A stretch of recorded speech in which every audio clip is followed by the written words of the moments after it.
નમસ્કાર, news plus ગુજરાતીમાં આપનું સ્વાગત છે। હવે વાત કરીએ સમાચારની તો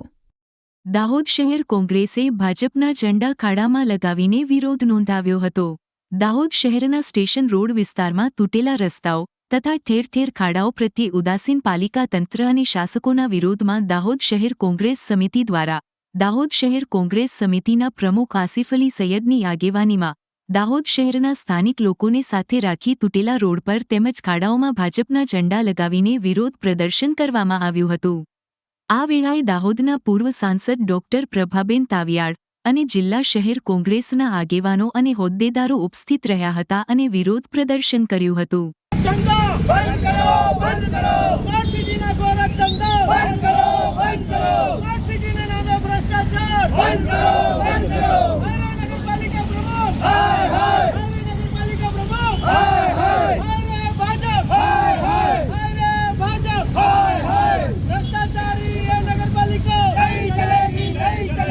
દાહોદ શહેર કોંગ્રેસ સમિતિ દ્વારા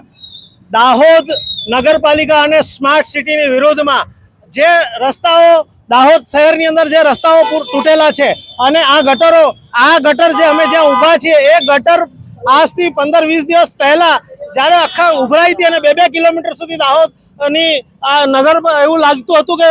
વરસાદ આવ્યા પહેલા જ વરસાદ આવી ગયું હતું, ત્યારે આ લોકોએ ખોદેલું છે। 15-20 દિવસથી આ દાહોદ નગરપાલિકાએ આ ગટરોને ખુલ્લી મૂકેલ છે અને તમે જોઈ શકો છો અને વિઝ્યુઅલ બી ફેરવી શકો છો તમે કે આ ગટરની ઉપર અમે જે ભાજપનો વિકાસનો એમનો જે ઝંડો છે ને એ ફરકાવો પડ્યો છે અમારે, કેમ કે ભાજપના જે પ્રમુખો અને જે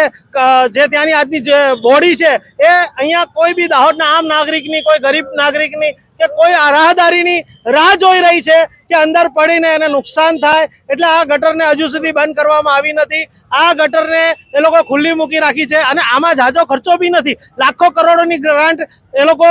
ખાઈ ગયા છે અને અત્યારે જે લોકોનો ઝઘડો છે નગરપાલિકાનો એ ઝઘડો પણ આ ગ્રાન્ટોને પૈસા ખાવાનો જ છે, એના સિવાય દાહોદની જનતાની આ લોકોને કોઈ પડી નથી। 5-5 દિવસે પાણી આવે છે પણ આ લોકો જાડી ચામડીના કોઈ દિવસ પણ દાહોદની જે 5 દિવસની પાણીની સમસ્યા છે એને પણ આ લોકો એ કરતા નથી, એનો પણ સોલ્યુશન લાવતા નથી। એમને શરમ આવી જોઈએ આ શાસન કરવામાં। અમે દાહોદની જે પણ નગરપાલિકા છે અમે એને રાજીનામું માંગીએ છીએ, એના પ્રમુખનું રાજીનામું માંગીએ છીએ અને બીજું કે આ દાહોદને ખાડા સિટી તરીકે જાહેર કરે, નહીં કે સ્માર્ટ સિટી, ખાલી ખાડા સિટી તરીકે જાહેર કરે એવી અમારી દાહોદ શહેર કોંગ્રેસ સમિતિ દ્વારા માંગ છે। અને આ દાહોદની જનતાને પડતી આમ સમસ્યાને જો આ લોકો આનું સોલ્યુશન જલ્દી નહીં લાવે તો અમે દાહોદ શહેર કોંગ્રેસ સમિતિ તરફથી આંદોલન કરીશું અને જરૂર પડે તો ઉગ્ર આંદોલન કરીશું અને જરૂર પડે તો આ નગરપાલિકાને કાયમ માટે તાળું મારવાનું પણ અમે કામ કરીશું।